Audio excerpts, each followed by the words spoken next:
Meera office के लिए तैयार ही थी कि उसे कमरे के बाहर से पिताजी की आवाज़ सुनाई दी। हॉरोस्कोप मैच हो गया है। बस 1-2 दिन में लड़के वाले मीरा को देखने आ सकते हैं। मीरा ने बात सुन ली, पर भीतर ही भीतर एक कसक उभर आई। फिर वही पुरानी परंपरा, रिश्ते देखने दिखाने का औपचारिक खेल। रात के भोजन के दौरान पिताजी ने बताया, परसों शाम को वे आ रहे हैं। घर अच्छा है, लड़का भी लायक है। यदि रिश्ता पक्का हो जाए तो कसर ही क्या रह जाएगी। अकेला बेटा है, 2 बहनों की शादी हो चुकी है, अपना पक्का मकान है, इससे बेहतर क्या मिलेगा। विक्रांत अपने माता पिता के साथ आया। छोटी बहन काव्या खिड़की से झांक कर फुसफुसाई, दीदी, दूल्हा तो बहुत हैंडसम और स्मार्ट लग रहे हैं। यह सुनकर मीरा का मन और भी भारी हो गया। मेरे जैसे साधारण रंग रूप वाली को भला वे कैसे चुनेंगे। अगले दिन पिताजी मिठाई के डिब्बे लेकर लौटे और मीरा को मिठाई खिलाते हुए मुस्कुराए, लड़के वाले राजी हो गए हैं। यह सुनकर मीरा के मन में अचंभे और हल्की खुशी की लहर दौड़ गई और वह चुपचाप कमरे की ओर बढ़ गई। विवाह के बाद कई सप्ताह तक मीरा यह समझ न सकी कि आखिर विक्रांत ने रिश्ता क्यों स्वीकार किया। धीरे धीरे सच्चाई सामने आने लगी। मीरा की नौकरी और उसकी अच्छी आय ही विक्रांत को आकर्षित कर रही थी। विक्रांत कमाते तो थे, पर परिवार की जिम्मेदारियों से कोसों दूर थे।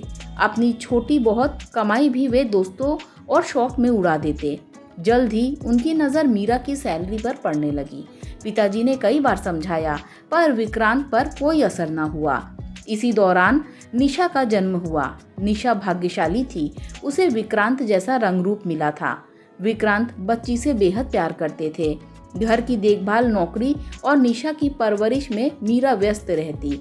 विक्रांत शायद ही कभी घर पर समय देते। वे अधिकांश शामें दोस्तों के साथ बिताते। ससुर जी अक्सर उन्हें टोकते रहते। एक दिन सब्जी लाते समय एक ऑटो से टक्कर लगने के कारण ससुर जी गिर पड़े। सिर में गहरी चोट आई थी और उन्हें तुरंत अस्पताल में भर्ती करवाया गया। उसी समय मीरा की तबीयत भी खराब चल रही थी। वह 2 माह की गर्भवती थी। अस्पताल की भागदौड़ और घर की जिम्मेदारी ने उसे बुरी तरह थका दिया था। भारी खर्च के बावजूद ससुर जी को बचाया न जा सका। इसी सदमे के बीच मीरा का गर्भपात हो गया।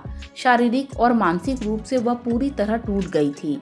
वह चाहती थी कि विक्रांत इस कठिन घड़ी में उसके साथ खड़ा रहे, उसका सहारा बने, पर यह केवल एक ख्वाब बनकर रह गया।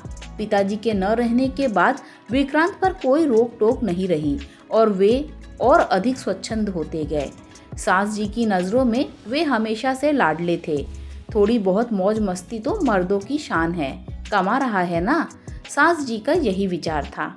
धीरे धीरे विक्रांत और मीरा के बीच की खाई गहरी होने लगी। मीरा ने हर संभव कोशिश की कि विक्रांत की हर ज़रूरत पूरी हो, पर जल्दी ही उसे एहसास हो गया कि विक्रांत का दिल अब बाहरी दुनिया की चकाचौंध में बंध चुका है। एक दिन विक्रांत के कोट की जेब में सिनेमा के 2 टिकट मिले। मीरा का बचा कुचा सब्र टूटने लगा।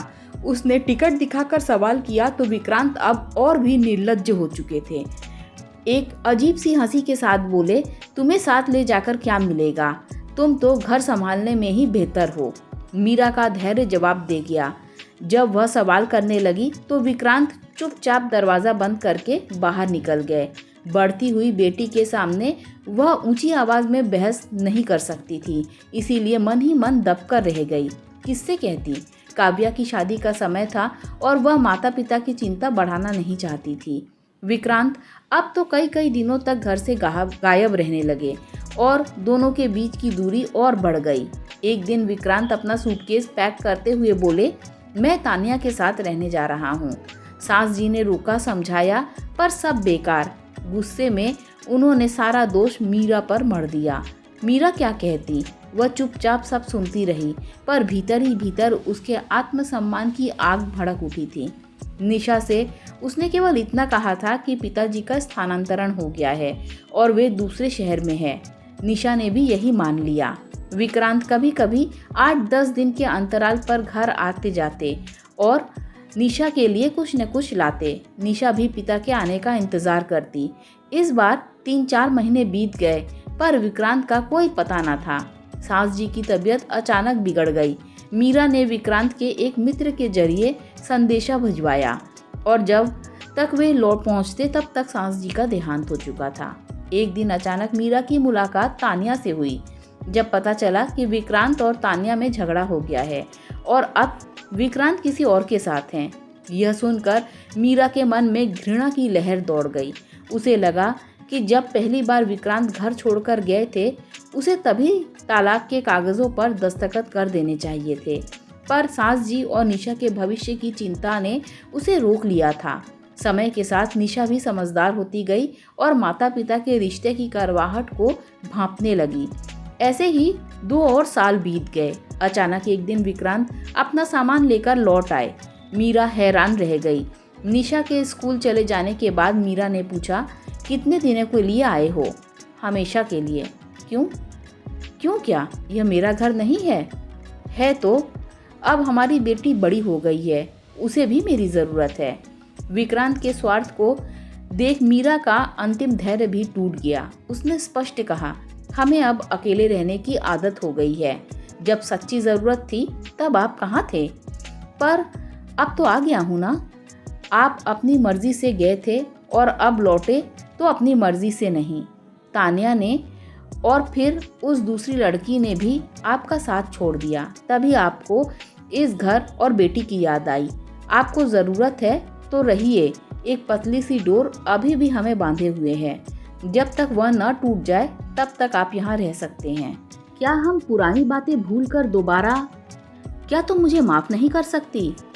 क्या आप मेरे वो दिन और रातें लौटा सकते हैं जो मैंने अकेले काटी हैं? मेरी पूरी जवानी उस अकेलेपन की आग में राख हो गई। आपके माफ़ीनामे से वह जलन नहीं मिटेगी और माफ़ उसे किया जाता है जिसे अपनी गलती का एहसास हो। आपको पछतावा नहीं है, बल्कि आपकी मजबूरी ने आपको यहाँ खींचा है। कहते कहते मीरा रुक गई।